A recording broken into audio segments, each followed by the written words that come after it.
আজ আমার বাড়িতে রান্না পুজো। সো আমি ভাবলাম তোমাদের সাথে একটু শেয়ার করি রেসিপিগুলো। অ্যাকচুয়ালি যখন আমার দিদা বেঁচে ছিল তখন খুব সুন্দরভাবেই রান্না পুজোটা অ্যারেঞ্জ হতো, অনেকজন খেত, ছোটোবেলায় অনেক কিছু স্মৃতি লুকিয়ে আছে, অনেক কিছু দেখেছি রান্না পুজোতে। বাট এখন অনেক কাজের জন্য বা আরও অনেক কিছুর জন্য এটা কমে গেছে, বাট স্টিল নাও এখনও হয় রিচুয়ালসটা আমাদের বাড়িতে। অ্যাকচুয়ালি আই থিঙ্ক এটা মা মনসার পুজো। তো চলো দেখি কী কী রেসিপিগুলো হয়েছে। প্রথমেই দেখে নিই কিছু ভাজা আইটেম। এখানে আলু ভাজা, পটল ভাজা, বেগুন ভাজা, কুমড়ো ভাজা, অনেক কিছু আছে। দেন এখানে ঢ্যাঁড়স ভাজা, আরও কাঁচকলা ভাজা, অনেক কিছু ছিল।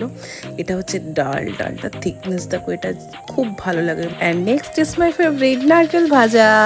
তারপর চালতার চাটনি ছিল, দেন মাছের টক, মাছের ঝাল, অ্যান্ড দ্য সোসটা পারিস ইলিশ ভাপা। ইলিশের কালারটা দেখো, যা দেখে জিভে জল চলে আসছে। তারপর একটা মাছের মাথা দিয়ে শাক, মাছ ভাজা আর ভাত। Thanks for watching this video.